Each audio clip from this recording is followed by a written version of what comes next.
నెలకి 50,000 నుండి 60,000 ఆదాయం రన్ టైలర్ యాప్లో ఆర్డర్ కంప్లీట్ చేసి పేమెంట్ పొందండి. ఎమోషనల్ పోస్ట్ ఎందుకు పెట్టావు ఒక 3 days బ్యాక్? నా గురించి ఆలోచించుకొని పెట్టాను. అది ఇప్పుడు చూసే వాళ్ళకి నేను నువ్వు ఒక ఎమోషనల్ realization పర్సన్ నేను అనుకుంటారు చెప్తా కదా. వినండి. మధ్యలో ఆ పోస్ట్ మీరు చదివారా కింద?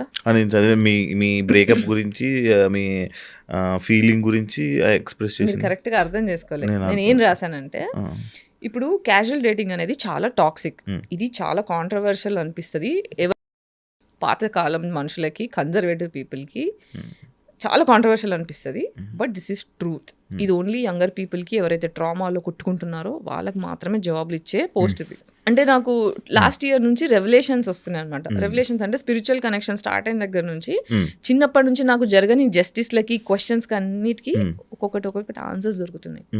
సో మధ్యలో ఏమైందంటే 2023లో బ్రేకప్ అయిపోయిన తర్వాత ఎక్స్ట్రీమ్ సెక్షువల్ ట్రామా. నాకు ఆ బ్రేకప్లో కూడా నాకు నా పెళ్ళైంది, నాకు ఫోర్స్ఫుల్గా పెళ్ళయింది. ఆ పెళ్ళిలో కూడా నాకు ఎక్స్ట్రీమ్ ట్రామా, లిటరల్ తట్టుకోలేక 5 stitches ఉన్నాయి. సూసైడ్ అటెంప్ట్ చేసుకున్నా. అంటే the kind of things I went through, నేను ఎలా బ్రతుకున్నానో నాకు తెలియదు. నేను హోస్ట్లో ఎలా ఉన్నానో నాకు తెలియదు. నేను సైకో కానీ, పిచ్చిదాన్ని కానీ, చచ్చిపోవడం కానీ, మూడిట్లో ఎందుకు జరగలేదో నాకు తెలియదు. ఫోర్స్ఫుల్ పెళ్ళి ఏంటి అంటే మా పేరెంట్స్ డివోర్స్ అయిపోయింది. ఇంట్లో నలుగురు ఏమనుకుంటారు అని చెప్పి తొందరగా పెళ్లి చేసేసేయాలని ఫోర్స్ఫుల్గా. మా అమ్మ అయితే పాయిజన్ బాటిల్ పెట్టుకొని నువ్వు చేసుకోకపోతే నేను చచ్చిపోతాను కూర్చొని. నాకు అప్పటికే అర్థమైపోయింది వీళ్ళు టాక్సిక్ ఉన్నారు, వీళ్ళతో నేను సంతోషంగా ఉండలేను.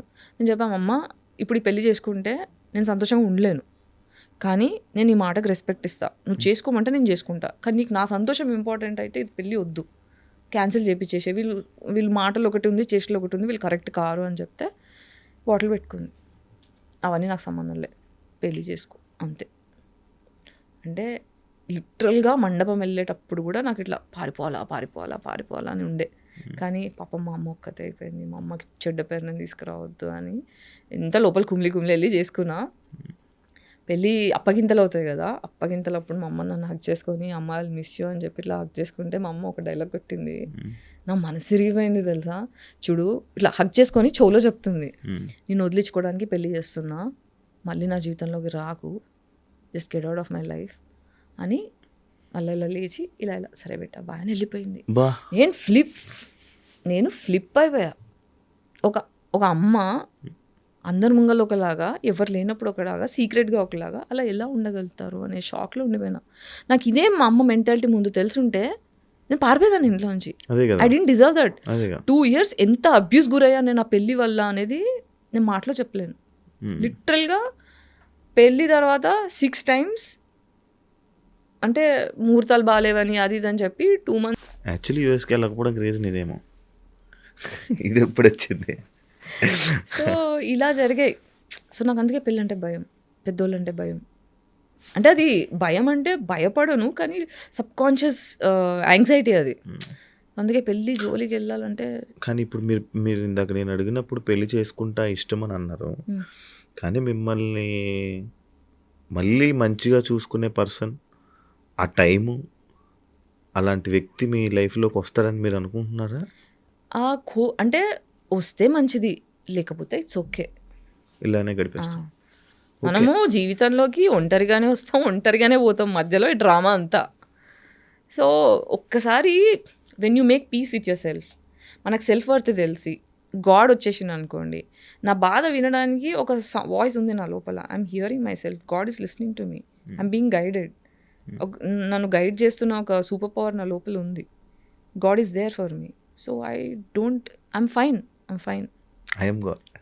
అంతే, నేను దేవుడు, నువ్వు దేవుడు, అంటే మనం అందరం దేవుళ్ళమే, జస్ట్ వీ డోంట్ రియలైజ్ అంతే. చిన్నప్పుడు కూడా చిన్నపిల్లలు దేవుడితో సమానం అని అప్పుడే అంటారు కదా.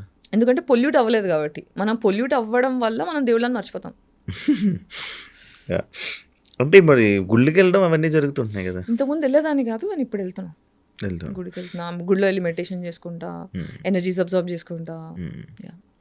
యాక్చువల్లీ మీకు ఇలాంటి సిచ్యువేషన్ జరిగింది, మీ అలాంటి వాతావరణంలో పెరిగారు, అన్నీ జరిగాయి కదా. అంటే పెళ్ళి చేసుకోవాలి, ఒక పిల్లలు, ఆ పిల్లల్ని మంచి చూసుకోవాలి, వాళ్ళకి అన్నీ నేర్పించాలి, ఇలా జరగాలి అలా జరగాలి.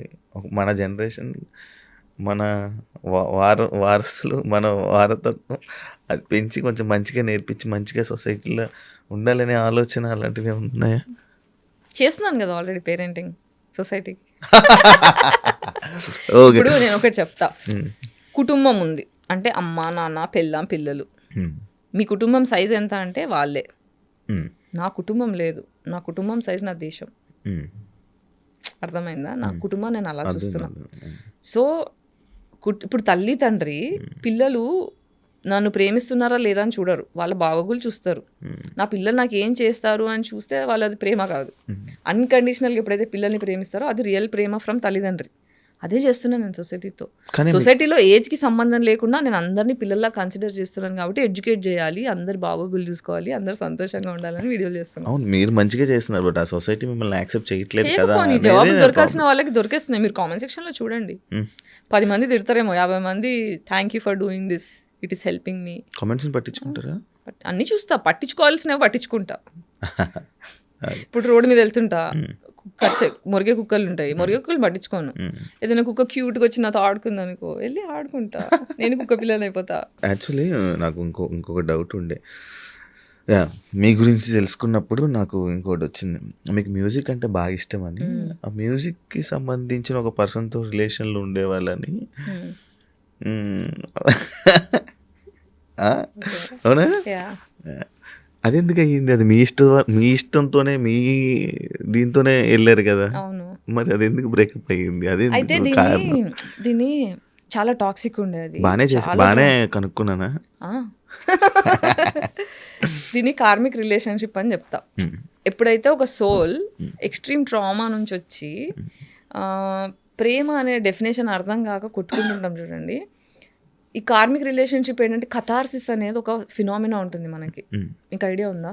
స్పిరిచువాలిటీ తెలిస్తే కొంచెం, లేదా హిందూయిజం కరెక్ట్ క్లారిటీ ఉంటే ఇప్పుడు మనుషులను అర్థం చేసుకోవడం స్టార్ట్ చేస్తున్నాను. కథార్సిస్ అనే ఫేజ్లో కార్మిక్ అనేది ఫైనల్ ఫేజ్ అనమాట. అంటే మనకి ఇల్యూజన్స్ అంటే నా మొగుడు, నా ఫ్యామిలీ, నా కోరికలు, నన్ను ఇట్లా చూసుకోవాలి, నన్ను బాగా చూసుకోవాలి, ఇవన్నీ డెల్యూషన్స్లో ఉంటాం. కానీ రియాలిటీలో నేను చూస్ చేసుకున్న మనిషి అంటే మనకి బేసిక్గా నా కోసం నేను నిలబడలేదు ఎప్పుడు. సో నా కోసం నేను నిలబడాలి అంటే ఇచ్చి కొట్టాలి ఒకటి.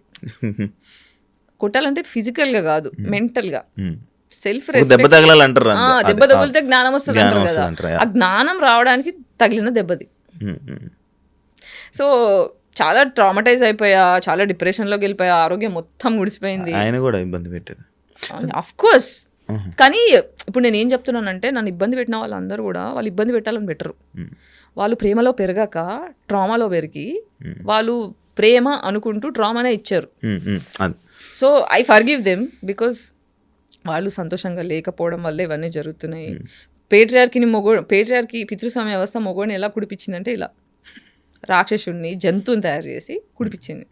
సో ప్రేమ, అమ్మ ప్రేమ సరిగ్గా అర్థం చేసుకొని మొగోడు చేసే పనులు ఇవి. వచ్చే అమ్మాయిని హింస పెడతాడు. సో మదర్ వుండ్ ఎప్పుడైతే హీల్ చేసుకుంటారో అబ్బాయిలు, అప్పుడే అమ్మాయిలను సరిగ్గా ప్రేమించగలుగుతారు. అమ్మాయిలు ఎప్పుడైతే ఫాదర్ వుండ్ హీల్ చేసుకుంటారో అప్పుడే కరెక్ట్ మొగోడిని ప్రేమించగలుగుతారు, కరెక్ట్గా ప్రేమించగలుగుతారు.